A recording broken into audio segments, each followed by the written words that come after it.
CE credits, so continuing education credits, are available for today's webinar. So please make sure to check the chat at the end, and you will also receive an email with information on how you can access, with instructions on how to access those CE credits. We will have time for audience Q&A toward the end of this webinar. So if you do have questions that come up, please submit those in the Q&A feature or through the chat.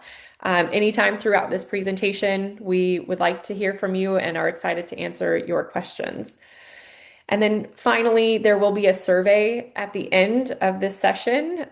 The link will be provided to you in the chat. So please do take a moment to provide feedback. We do appreciate hearing from you on how we can continue to improve and offer more sessions in the future. Now it is my pleasure to go ahead and introduce to you our featured speaker. Today's speaker is Dr. Theodore Levin, who is the Associate Director at the Kaiser Permanente Northern California Division of Research, Clinical Lead for Colorectal Cancer Screening at the Permanente Medical Group, and a Professor of Health System Science at the Kaiser Permanente School of Medicine. So with that, I'll hand it over to you, Dr. Levin, if you'd like to introduce yourself, and then we can go ahead and dive into the questions for today's session. Great. It's really a pleasure to join you all today for this session. I'm looking forward to a interesting conversation. Yeah, one of my primary jobs has been to lead the colorectal cancer screening program at Kaiser Permanente for just about 20 years. Over that time, we've seen tremendous improvements in our screening rates, as well as a decline in colorectal cancer incidence and mortality. And I'm really very excited and kind of passionate about sharing this message with as many people who can deliver care in so many different communities. So really glad to be here. Great. Well, thank you again for joining us. We do have 5 questions for this session prepared for Dr. Levin to answer. So I'll go ahead and get started with question number 1, which is colonoscopy versus stool testing. Recent clinical trials comparing colonoscopy to stool-based testing like FIT had some surprising results. What should clinicians take away from that data when talking to patients about which test to choose? Yeah, this was really very surprising, especially to many U.S. gastroenterologists. Here in the U.S., people really have a strong bias toward colonoscopy. They feel like it's the only way uh, people should screen, or the most effective way to screen. But what really showed up in these studies was it really matters how many people and what proportion of your population actually get screened. That's way more important than which test you choose. There were 3 trials that they were all in Europe. One was in the Nordic countries, so it was Poland, Norway, Netherlands, and Sweden.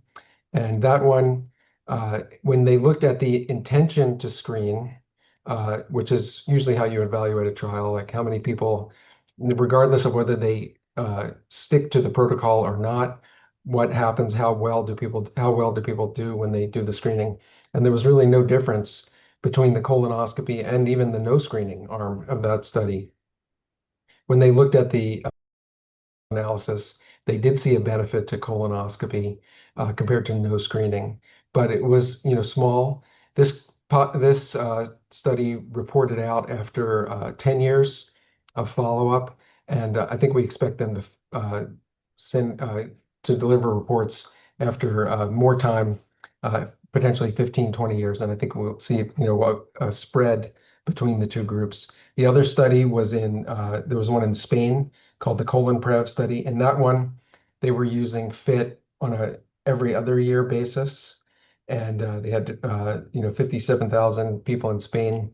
There was relatively low participation. It was like 25% in the colonoscopy arm and 35% in the FIT arm. But that difference was just enough to kind of make sure that you didn't really see a strong advantage to colonoscopy in that study either. And then there was one in Sweden, which reported out after 2 rounds of FIT being delivered every 2 years. And in that one, there was actually more cancers found in the FIT arm than in the colonoscopy arm. Also, because of uh, better participation in the FIT arm compared to the colonoscopy arm. These were, we have to take these kind of with a grain of salt. They were done in populations that don't have a lot of experience doing screening colonoscopy, but it just highlights that something that one of my mentors many years ago, a physician named Sid Winauer in New York City, used to say, which is the most important or the best screening test is the one that gets done and gets done well. So it's really important that people have good follow-up. If they do a non-invasive test, it's very important that they get the follow-up from that test. But that's sort of the takeaway from those three trials. Great. Thank you for that in-depth response. Um, I think we'll go ahead and follow up with asking an additional question about blood-based screening tests. Um, there are now FDA-approved blood tests for colorectal cancer screening. Where do you see those fitting in, and what should patients and clinicians understand about their limitations currently? Yeah, so there's one blood test that is FDA approved. It's manufactured by Guardant and it goes by the brand name Shield. There's another one that is currently being reviewed at the FDA. It's made by a company called Freenome, and they are calling it Simple Screen. That one's not yet available, but the Garden Shield is available, and they kind of met the threshold for Medicare coverage. Uh, Medicare had set a national coverage determination of a certain threshold of performance, sensitivity for cancer above 80%, I believe, and then and specificity, close to 90%.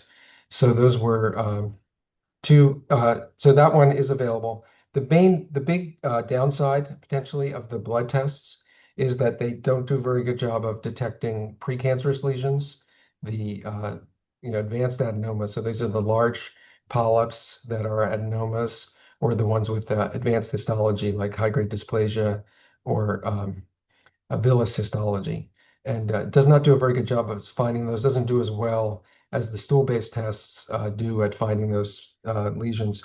It's more sensitivity, more in the 12.5 to 13% range for those between those two tests. So that kind of limits the ability of those tests to prevent cancer. Because obviously we prevent cancer by finding polyps and removing them at colonoscopy. So the stool-based tests, both the FIT and the Cologuard, do a better job of finding polyps.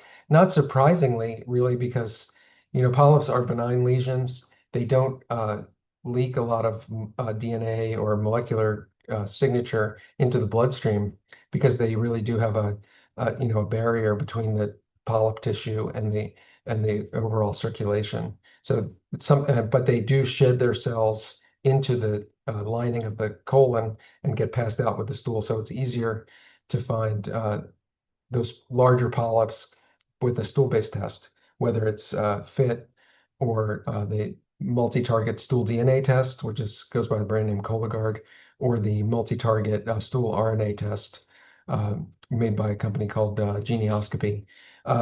So generally, we position the blood-based tests really as kind of like second line behind for only really for people who aren't willing to do more either endoscopic screening or stool-based screening. So that they're sort of doing something. You can have some detection of cancer, which is actually not bad at the 80% range, a little better than FIT does actually. But FIT we can do every year. So we have multiple chances to kind of detect a cancer through FIT. So generally less valuable than the stool-based tests and or colonoscopy. That's kind of where we're positioning it currently. Now, both these companies are actively uh, improving their test, both by improving their laboratory systems and also changing the DNA markers, the methylation markers that they're looking for in the blood. And I expect that at some point in the future, they're going to overcome that polyp detection limitation. But for right now, it's not ready to kind of supplant the stool-based testing. Great. Thank you for that very thorough answer. And I want to actually now jump back to what something you had mentioned in your first answer specifically about patient engagement. Um, we know that that is critical in preventing cancer, is engaging the patient early on. And so, but then there's a second step here, and that's following up after a positive test. So the question that I am going to ask is, completing a follow-up colonoscopy after a positive stool test remains one of the biggest challenges in colorectal cancer screening. Health centers face real barriers, insurance coverage gaps, limited access to GI specialists, long wait times, and concerns about bowel prep and transportation. What practical practice level solutions have actually worked to help get patients that follow-up colonoscopy done?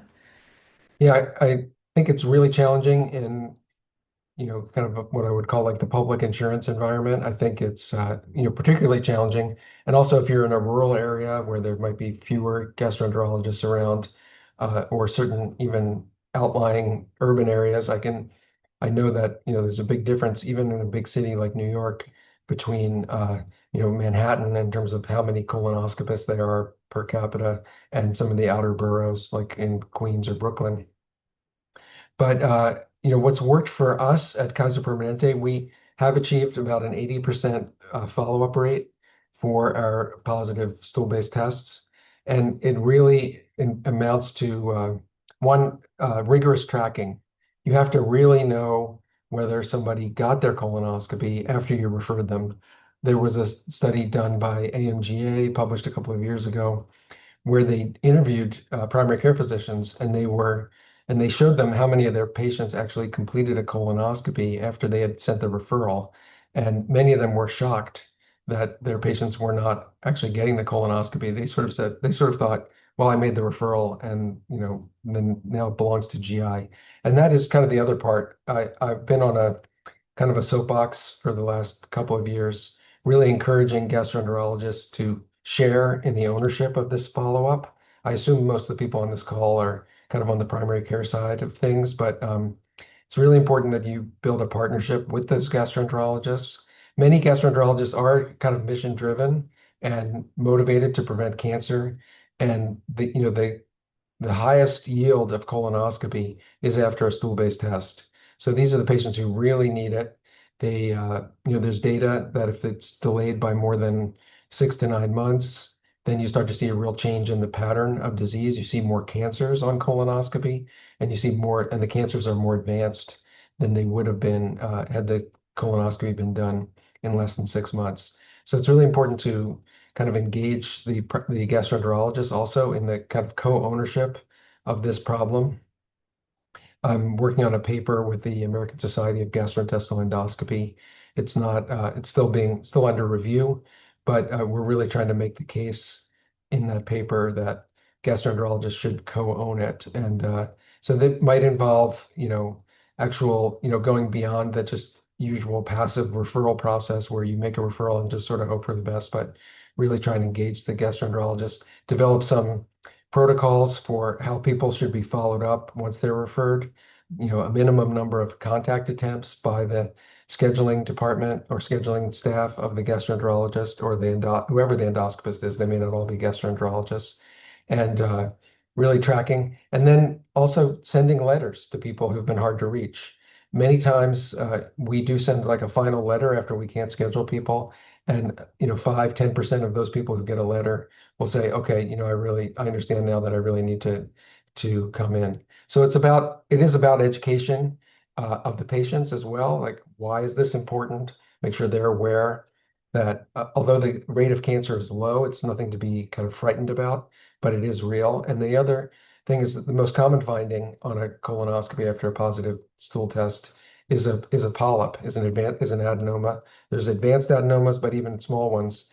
And the important thing is to remove those polyps to prevent cancer later. So many people are frightened of the idea that, I don't have cancer today, but as soon as I have that colonoscopy, I'm going to have cancer and my life is going to change.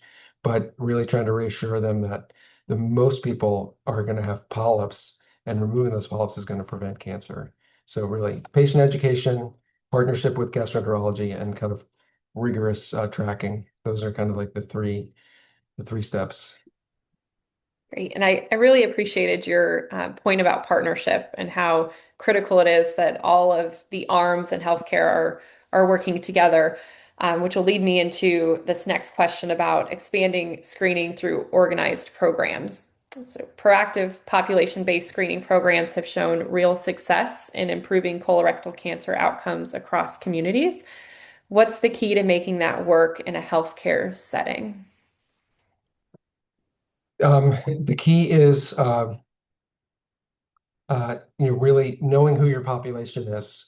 Come up with some sort of definition of who you're accountable to, who you're responsible for.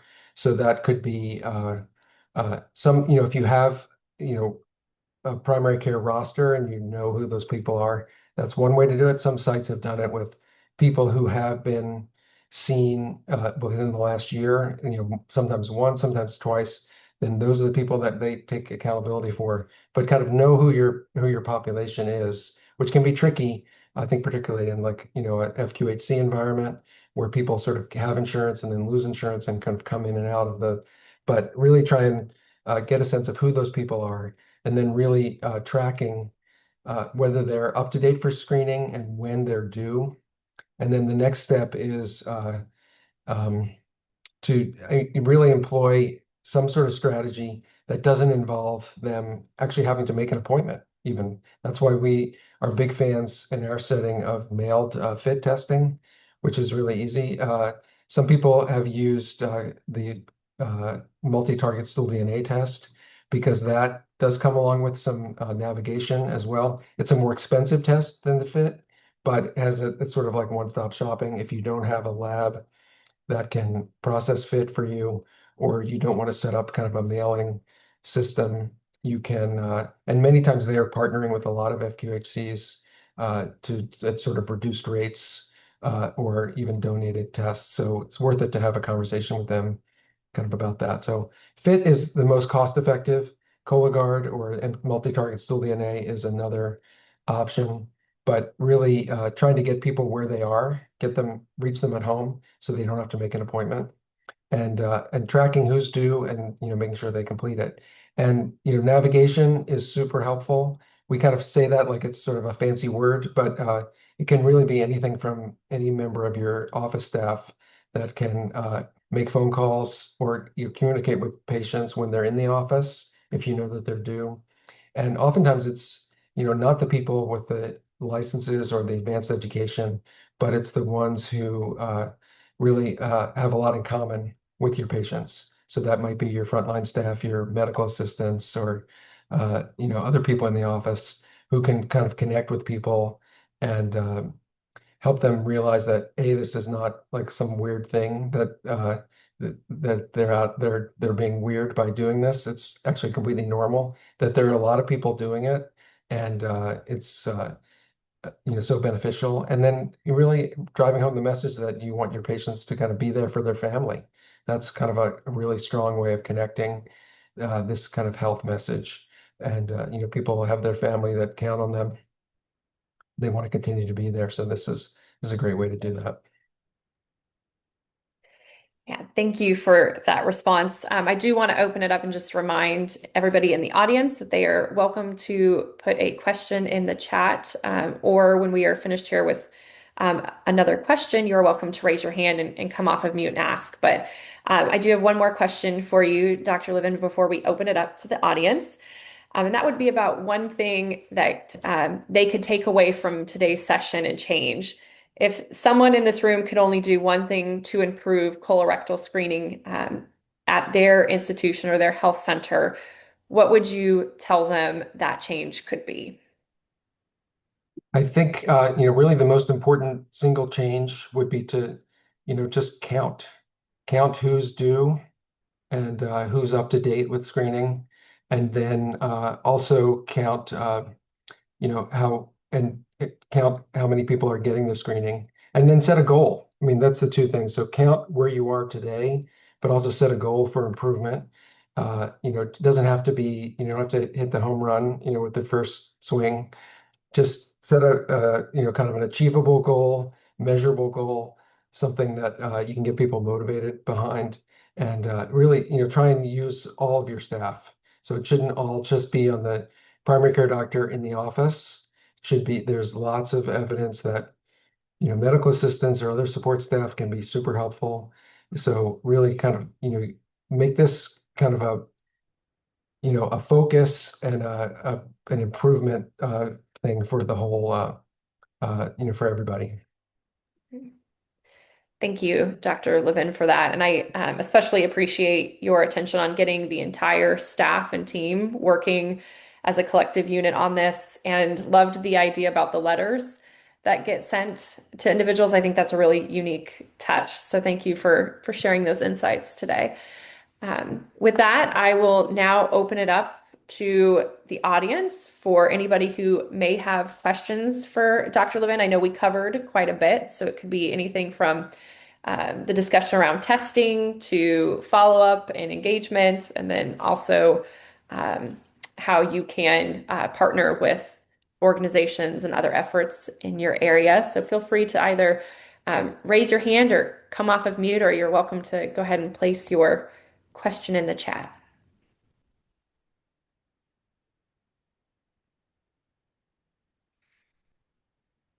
There's something in the chat, but I think that might just be Yeah, I think that was just a just Jessica. welcome. That Yeah. was just a welcome. Yeah, I mean, I know how many challenges this group is trying to overcome when they're trying to deliver any kind of healthcare for their patients. And I'm sure it makes a big difference where you live. If you're in a state that's had the Medicaid expansion versus not, it seems to be like we almost have two different health systems in this country from the conversations I've been participating in. There are gastroenterologists. In some states, you have to really depend on gastroenterologists to donate colonoscopies. And in many of those states, they are willing to. And some people have had a lot of success. There's a primary care doctor in South Georgia who's had some good success getting his local people to donate. There's a group in Kentucky uh, doing something similar. And we've done it here in California in a smaller scale. Uh, we have an organization here called Operation Access that will help people find donated colonoscopies. So they're out there, but there's just not really a substitute for kind of a well-worn referral pathway. Great. There is a question in the chat, and I'll go ahead and read it for you. Has anyone had success utilizing programs like Azara to track and manage care gaps to get our patients to complete colorectal screening cancers, or cancer screenings? I'm at an FQHC Mobile County Health Department in Mobile, Alabama, on CRC committee and over performance improvement. I might throw that out to the group because I am not familiar with Azara, and see, I think it was maybe if Daniel wants to come off mute and maybe say a little more about what that is. I don't know if we're are they allowed to come off mute with this call? They should be, but I will Yeah. go ahead and oh yeah, that's good. Yeah, hey Theodore. So yeah, Azar is a program that we utilize that actually communicates with Athena, which is our EHR program, so our charting Mm, system for patients. And one of the best things it helps us with is tracking data, but also helping us see where care gaps lie. So, for example, with the colorectal cancer, it can disseminate patient populations based on the parameters that you provided and then mhm. show us who has met those care gaps and who is still lacking. So it's a system that we just started using maybe 6 months ago. And so we're still kind of in the fledgling stage at this moment. So I was just curious if anybody else had had success using that program as a means to generate and help promote our CRC campaign. Yeah, I have not been aware of that a lot. I'm much more in an Epic kind of environment, and I know a lot of people are using Epic, and there's a kind of an Epic campaign function that some people are using. And it might be worth it to uh, partner with potentially a company like Exact or even or find a lab that can process fit. One of the things that I've learned in the last year or so is that LabCorp is actually offering a fit test as well. And it's the same, it actually is the same fit that we use here at Kaiser, which we process internally. So the thing about fit is that there can be sort of tests that aren't as good and other tests that are. And the test they're using at LabCorp is, a high quality test and very reliable. So and I think they've been comfortable receiving tests by mail, and it maybe where your staff could mail it out, and they could just mail it to LabCorp if you can work out an arrangement with them. But uh, sounds like yeah, I think any kind of system like that is totally worth pursuing. I would definitely say that. Great. Thank you for the question, Daniel. I do not see any further questions in the chat. Oh, there's one. Oh, that Oh, was the that's a survey. survey. Yes. So Survey. I will go ahead and just briefly point you towards the chat. If you don't mind, please take a moment to complete our feedback survey. We really appreciate all of that feedback and take it into account on how to improve these sessions and what to offer moving forward. If there are no further questions, then I will go ahead and close out by thanking Dr. Levin for joining us this afternoon and everyone for attending. If you have any follow-up questions, I will be sending an email out to all of those that attended today's session and would be happy to answer those for you or connect you over to Dr. Levin. Yeah, happy to answer questions, after the fact. I do some, unpaid consulting for a lot of groups that are trying to get started. So I'm happy to have meetings with teams and help you brainstorm how to approach your situation. So yeah, it's something I'm really happy to do. So feel free to reach out. Wonderful. Well, thank you again, Dr. Levin, and everybody. Actually, there is a question. How do we reach you, Dr. Levin? Should I just put my email in the chat and then you Sure. can people can email me if they want to, if you're trying to get something started or you want to kind of run it by someone else as you're kind of thinking things through. Great. Yep. If you could put your email in the chat, and I'll just read it out loud for everybody. It's theodore.levin@kp.org. Yeah. And it is up on the screen actually at this point in time now. So if you'd like to jot that down so you have it, if you have any questions. And again, thank you, Dr. Levin, for your time this afternoon. And thank you to everybody for attending. I hope you have a wonderful rest of your day. Okay, great. Thank Thanks. you.